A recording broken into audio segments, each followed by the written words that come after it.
Fyodor Dostoïevski, Le Double, chapitre 10. Incontestablement, les événements de ces 2 derniers jours avaient profondément bouleversé M. Goliathkin. Il eut mauvais sommeil. À vrai dire, il ne parvint pas à fermer les yeux plus de 5 minutes. C'était comme si quelque mauvais plaisant eût répandu dans son lit du crin finement coupé. Il passa la nuit moitié éveillé, moitié somnolent, se retournant sans cesse, passant d'un côté à l'autre, geignant, grognant, sombrant pour un instant dans le sommeil pour se réveiller aussitôt après. Il était en proie à une étrange anxiété, assailli sans relâche par d'informes souvenirs, par de monstrueuses visions. Rien ne manquait à cette nuit cauchemaresque. Tantôt, dans une mystérieuse pénombre, apparaissait devant lui le visage d'André Philippovitch, un visage morose, sévère, avec un regard dur, impitoyable, et sur les lèvres, toute prête, une réprimande sèche et glaciale.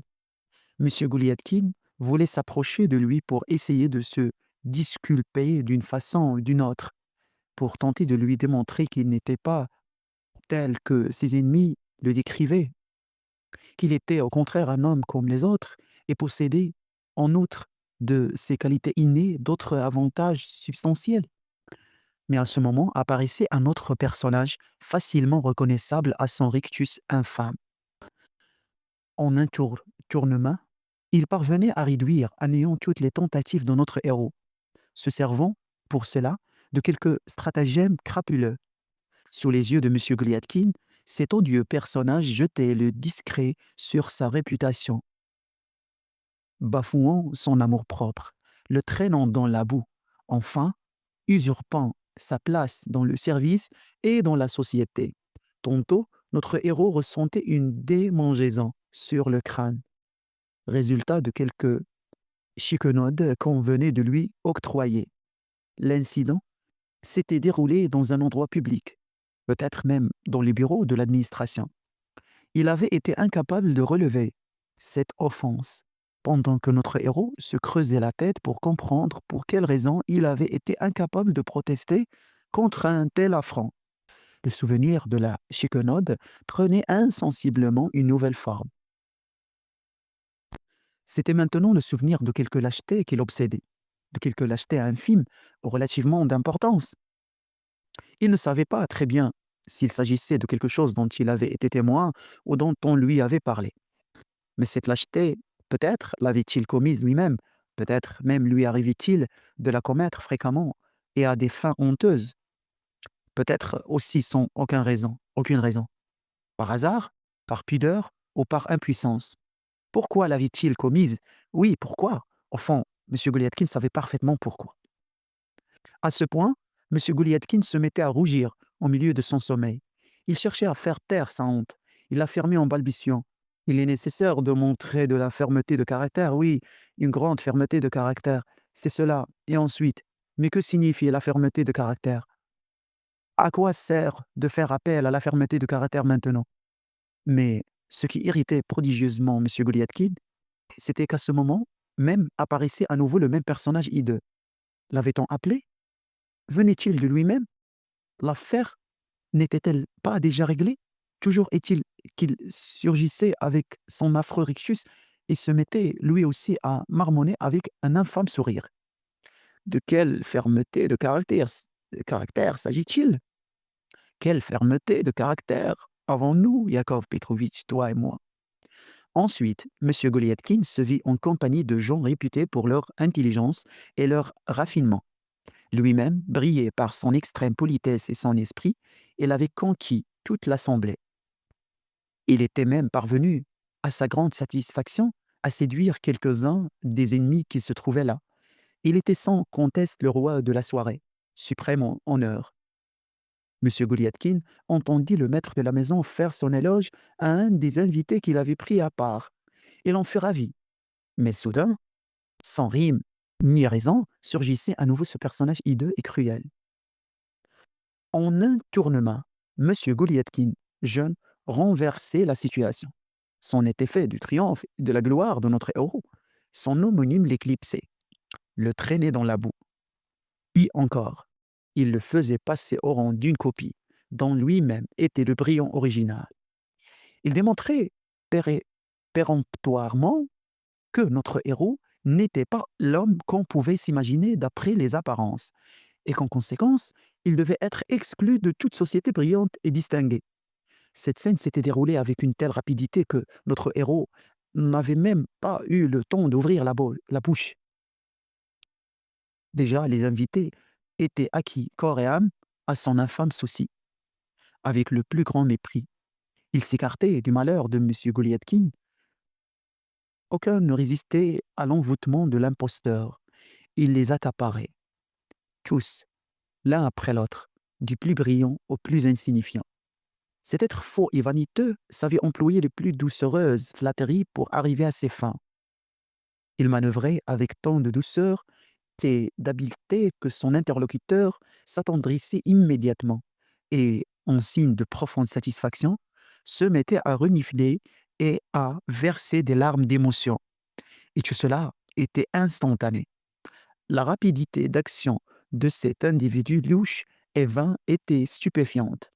À peine a-t-il fini de tourner autour de l'un, à peine a-t-il conquis par ses flagorneries que le voilà déjà auprès d'un autre, encore quelques basses flatteries récompensées par un sourire aimable, et notre homme, prenant appui sur une de ses petites pattes courtaudes et en vérité assez raides, s'élance vers un troisième.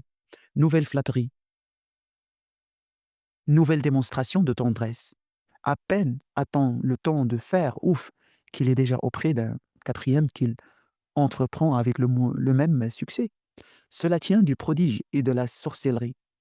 Tout l'accueille avec joie, avec affection, le porte au nu. Tout proclame hautement que ses bonnes manières et son esprit satirique surpassent largement ceux de l'authentique M. Goliathkin. Notre pauvre héros, notre innocent héros est humilié, bafoué, honni.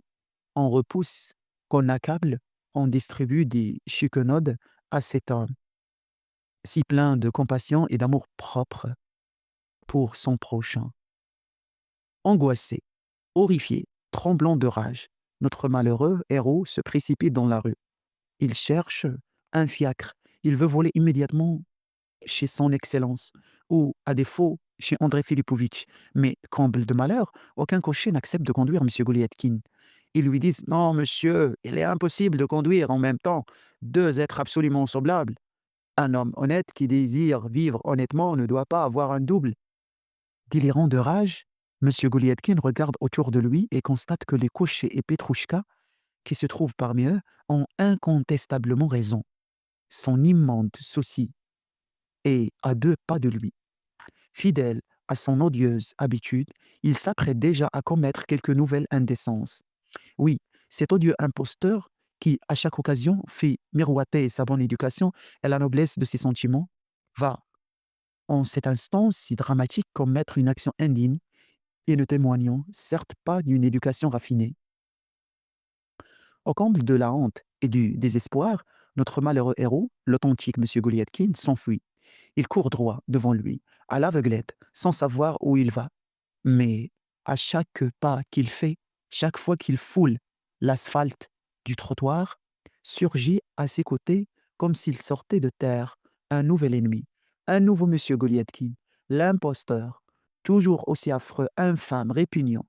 Et ces êtres, tous semblables, se mettent aussitôt à courir, l'un derrière l'autre. On eût dit, des oies, en file indienne, lancées aux trousses de notre héros. Il ne sait plus où fuir, il ne sait plus comment échapper à tous ces Goliathkins qui le poursuivent. Notre infortuné héros est hors d'haleine. Bientôt, il est cerné de tous côtés par une multitude de ces êtres, qui sont tous semblables. Ils sont des milliers, ils sont partout. Ils envahissent toutes les rues de la capitale. Voyant ce scandaleux encombrement, un agent de police se voit dans l'obligation de les empoigner par le col et de les enfermer dans un poste de police voisin. Glacé d'effroi, les membres engourdis, notre héros se réveilla et constata que la réalité n'était guère plus séduisante. C'était insupportable. Sa gorge se serrait. Il lui semblait que quelqu'un lui dévorait le cœur. Monsieur Goliathkin ne put supporter plus longtemps ce supplice. Cela ne s'accomplira pas. hurla-t-il avec conviction en se redressant. Aussitôt qu'il eut poussé cette exclamation, il s'éveilla complètement. La matinée semblait assez avancée. Il faisait inhabituellement clair dans la chambre. Des rayons de soleil filtraient à travers les vitres rehaussées de fleurs, de glace, et se répandaient dans la pièce. M. Gouliatkine en fut fort surpris. Le soleil n'avait pas l'habitude de lui rendre visite avant midi et ne s'était jamais permis pareille dérogation en sa faveur. Tant que M. Gouliatkine pouvait s'en souvenir, à peine eut-il le temps de s'en étonner qu'il entendit dans la pendule le déclenchement précurseur de la sonnerie. Ah voilà, se dit-il avec anxiété, se tenant aux aguets, mais à sa profonde stupeur, la pendule fortement congestionnée ne sonna qu'une fois. Qu'est-ce que cela veut dire? S'écria notre héros, bondissant hors du lit. N'en croyant pas ses oreilles, sans même se couvrir, il se précipita derrière la cloison. La pendule marquait effectivement 1 heure. M. Gouliatkine jeta un regard sur le lit de Petrouchka. Pas plus dans le lit que dans la chambre, il n'y avait trace de son valet. Le lit était fait. Il ne trouva pas les bottes de son domestique, signe évident que ce dernier s'était absenté. M. Gouliatkine se rua vers la porte d'entrée. Elle était fermée. Mais où donc est Petrouchka? Répétait-il à voix basse, très ému, frissonnant de tous ses membres. Soudain, une idée traversa son esprit. Il bondit vers sa table, l'inspecta, fouilla partout. Il avait deviné juste la lettre qu'il avait écrite dans la nuit à Varmeev avait disparu. Petrouchka était absent. La pendule marquait 1 heure. D'autre part, dans la lettre qu'il avait reçue la veille de Varmeev, certains points étaient obscurs. Ils s'éclairaient maintenant. Quant à Petrouchka, aucun doute n'était possible. On l'avait soudoyé. Oui, c'était cela. C'était bien cela. Ah, c'est donc là que se trouve le nœud de toute cette affaire, s'écria M. Gouliatkine, se frappant le front. Il voyait maintenant de plus en plus clair. C'est donc dans l'antre de cette perfide Allemande que se trament tous les sortilèges. Je comprends. En m'aiguillant vers le pont Ismaïlovski, elle faisait une simple manœuvre de diversion. Elle brouillait le jeu. Elle détournait mon attention. Et pendant ce temps, elle posait ses pièges. Perfide sorcière. Oui, c'est bien cela. Si on considère les choses sous cet angle, tout s'explique parfaitement. L'apparition de ce scélérat s'explique également. Tout se tient. Il le tenait en réserve depuis longtemps. Il le préparait pour le sortir au moment opportun. Oui, que cela est clair. Tout s'explique. Voilà où nous en sommes. Eh bien, tant pis, tout n'est pas encore perdu. Nous avons encore le temps. À cet instant précis, notre héros se souvint avec effroi qu'il était déjà plus d'1 heure de l'après-midi. Et s'ils ont déjà eu le temps de... se dit-il. Un lent gémissement s'échappa de sa poitrine. Mais non, se rassura-t-il. Ils mentent. Ils n'ont pas encore eu le temps. Enfin, on verra.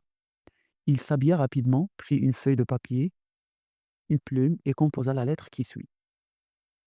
Honorable Monsieur Yakov Petrovitch, c'est ou vous ou moi, tous deux, en même temps, c'est impossible. C'est pourquoi je vous déclare que votre prétention bizarre, ridicule et en même temps irréalisable de vous faire passer pour mon frère jumeau et de bénéficier de cette situation ne servira en fin de compte qu'à vous déshonorer complètement et à vous perdre. En conséquence, je vous exhorte, dans votre propre intérêt, à vous retirer et à laisser ainsi la place aux hommes réellement honnêtes et bien pensants. Dans le cas contraire, je suis prêt à recourir à des mesures extrêmes. Sur ce, je pose ma plume et attends votre réponse. Au demeurant, je reste à votre disposition pour tout, y compris les pistolets. Ivan Goliathkin. Sa lettre terminée, notre héros se frotta énergiquement les mains. Elle enfila ensuite son pardessus, mit son chapeau, ouvrit la porte de son appartement avec la clé de sécurité et se mit en route vers son bureau. Parvenu là, il hésita à entrer. Il était 2 heures et demie à sa montre. C'était trop tard. Subitement, un fait insignifiant en apparence dissipa ses hésitations. Au coin du bâtiment administratif apparut un personnage essoufflé et rubicond. Rasant le mur, avec une démarche de rat, il se glissa sur le perron. et de là fila dans le vestibule. C'était le greffier, Ostafiev. Monsieur Goliathkin le connaissait fort bien. Cet homme savait souvent se rendre utile et était prêt à tout pour une pièce de 10 kopecks.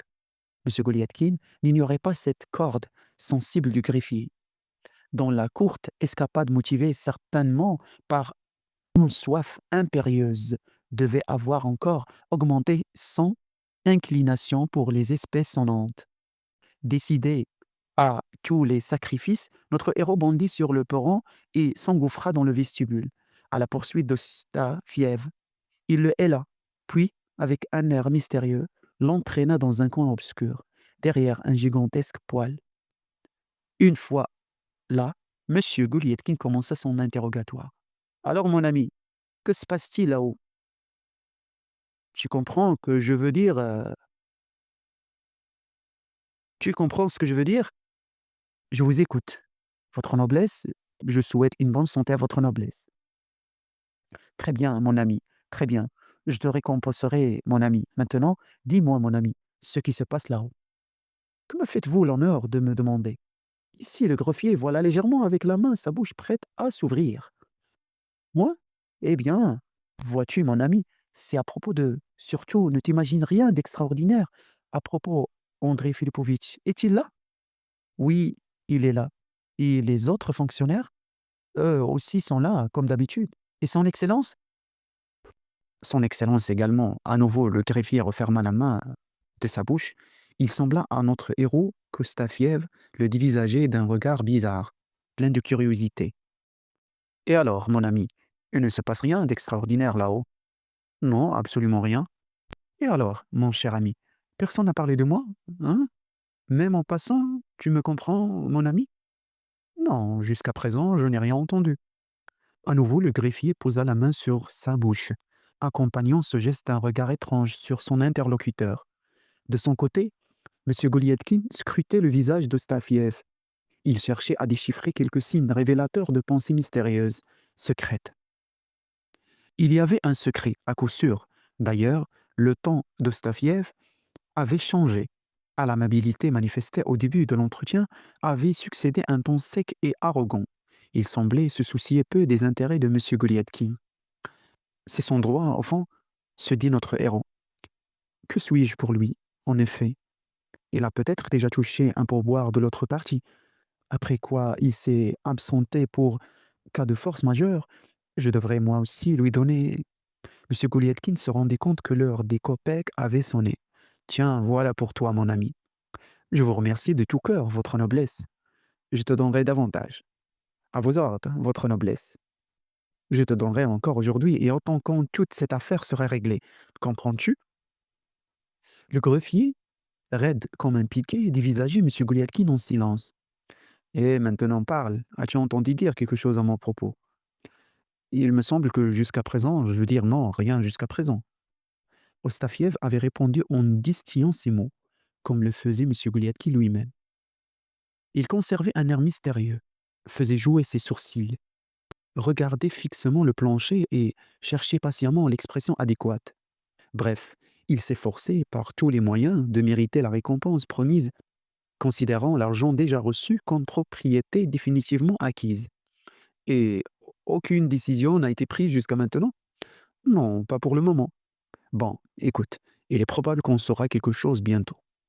Évidemment, on saura quelque chose bientôt. Ça va mal, se dit-il, se dit M. Goliathkin. Tiens, voilà encore pour toi, mon ami. Je remercie de tout cœur votre noblesse. Vachramayev était-il là hier soir? Il était là. Et n'y avait-il personne d'autre avec lui? Essaie de te souvenir, mon ami. Pendant une bonne minute, le greffier se plongea dans ses souvenirs, mais en vain. Il ne put se rappeler rien de particulier. Non, il n'y avait personne d'autre. Hmm, fit M. Goliathkin. Il y eut ensuite un silence. Écoute, mon ami, voilà encore pour toi. Et maintenant, dis-moi la vérité, toute la vérité. À vos ordres. Ostafiev était maintenant tout à fait apprivoisé. C'est ce que désirait notre héros.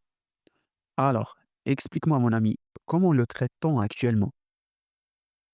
Normalement, fort bien, répondit le greffier, dévorant des yeux son interlocuteur. Qu'entends-tu par fort bien? Eh bien, c'est-à-dire, à nouveau, Ostafiev fit jouer ses sourcils d'un air entendu. À vrai dire, il se sentait de plus en plus acculé dans une impasse et ne savait quoi répondre pour en sortir.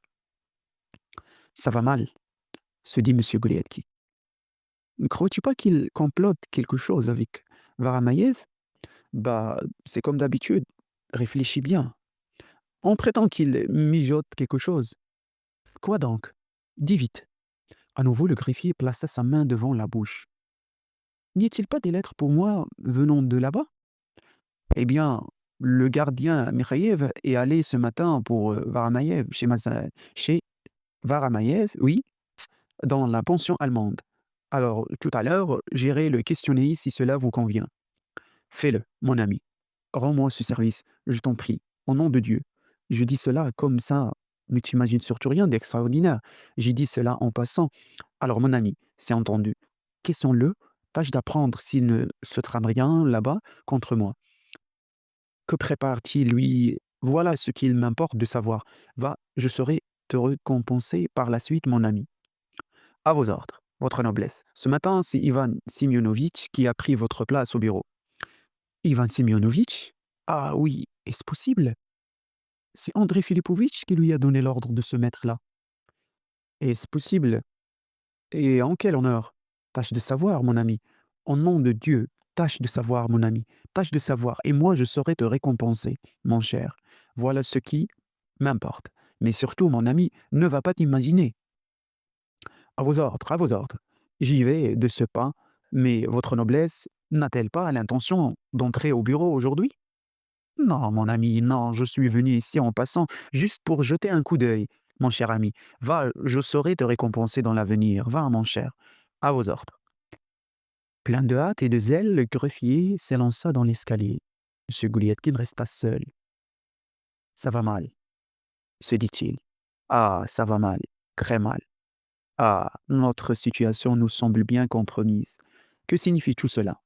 Quel était le sens exact de certaines allusions de cet ivrogne qui tire les ficelles dans cette affaire? Ah, maintenant, je sais qui tire les ficelles, je comprends toute l'affaire. Ils ont dû apprendre, et c'est alors qu'ils l'ont mis à ma place. Ils l'ont placé là, et après, c'est André Filipovitch qui a mis Ivan Semyonovitch à ma place. Et dans quelle intention? Ils ont dû apprendre. C'est l'œuvre de Varamayev. Ou plutôt non, ce n'est pas Varamayev. Varamayev est stupide, obtus et dur comme une souche. Non, ce sont eux qui ont lâché contre moi ce chien enragé, toujours pour les mêmes raisons. Ce sont eux qui ont poussé cet Allemand de borgne à porter plainte contre moi. J'ai toujours pressenti, d'ailleurs, qu'il avait des raisons secrètes à monter toute cette cabale et qu'il se tramait quelque chose derrière tous ces ragots de vieilles commères. Je l'ai dit à Christian Ivanovitch, je lui ai dit qu'ils se sont jurés de m'assassiner, au sens figuré du mot, évidemment, et qu'à cette fin, ils se sont acoquinés avec Caroline Ivanovna. Non, ce n'est pas l'œuvre d'un apprenti, c'est évident. On sent la main d'un maître, monsieur. Ce n'est pas Varamayev, je l'ai déjà dit, Varamayev est stupide, tandis que je sais qu'il manigance tout cela, pour eux, c'est ce scélérat, cet imposteur. C'est ce qui explique son influence et ses succès dans le monde. En vérité, il serait intéressant de connaître exactement son rôle et ses prérogatives, et sur quel pied on le traite là-bas. Mais pour quelles raisons ont-ils pris Ivan Semyonovitch? Quel besoin ont-ils d'Ivan Semyonovitch? Que diable? Ne peuvent-ils trouver quelqu'un d'autre? Bah, lui ou un autre, ça revient au même. Ce qui est certain, c'est que je me méfie depuis longtemps déjà de cet Ivan Semyonovitch. Il y a longtemps que je le surveille, un affreux petit vieillard, un vieillard dégoûtant. Il paraît qu'il a fait de l'usure et extorqué des intérêts de juifs, mais derrière tout cela, c'est l'ours qui manigance. C'est lui qui est l'âme du complot. L'affaire a commencé ainsi. C'est parti du pont Ismaïlovski, oui, tout a commencé là. Monsieur Goliathkin fit une grimace, comme s'il venait de mordre à l'écorce d'un citron. Quelques souvenirs désagréables étaient sans doute revenus à sa mémoire. Oh, d'ailleurs, cela n'a pas d'importance, se dit-il. Revenons à nos affaires. Pourquoi tarde-t-il, Ostafiev? Il a dû être accaparé par quelqu'un. Je crois que j'ai raison d'intriguer de mon côté et de préparer quelques pièges. Il suffira de donner encore quelques pièces à Ostafiev et il sera de mon côté. Cependant, il s'agit de savoir si vraiment il est de mon côté. Ils l'ont peut-être soudoyé eux aussi. Il est peut-être déjà du complot. Il a l'air d'un brigand, d'un bandit, d'un vrai bandit. Il cache son jeu, le scélérat. Il vous sert des... Il n'est rien du tout, je vous remercie de tout mon cœur, votre noblesse, avec toute ma gratitude. Ah, sacré bandit. Tout à coup, M. Goliathkin entendit le bruit de pas. Il se précipita derrière le poêle et s'y blottit. Quelqu'un descendit l'escalier et sortit dans la rue. Qui donc peut sortir à cette heure se demanda notre héros. Quelques instants plus tard, il entendit à nouveau des pas dans l'escalier. Il ne put y tenir et hasarda le bout de son nez, mais le retira aussi vivement que s'il eût été piqué par une aiguille. L'homme qui descendait n'était autre que le scélérat, l'usurpateur, l'intrigant débauché. Il avançait de son petit pas habituel avec cette démarche perfide et trottinante, levant haut ses courtes pattes comme s'il voulait frapper quelqu'un. Canaille, murmura notre héros. Il ne fut pas, toutefois, sans s'apercevoir que la canaille serait sous son bras la volumineuse serviette verte appartenant à son excellence. Encore une mission spéciale, se dit M. Goliathkin, rougissant de dépit et se récrovillant encore davantage. À peine le scélérat eut-il disparu, sans avoir le moins du monde soupçonné la présence de notre héros, que celui-ci entendit pour la troisième fois un bruit de pas dans l'escalier. C'était le greffier. M. Goliathkin le sentit immédiatement. Aussitôt, après un visage pomadé surgit près de lui, c'était le visage d'un autre greffier, nommé Pisarenko.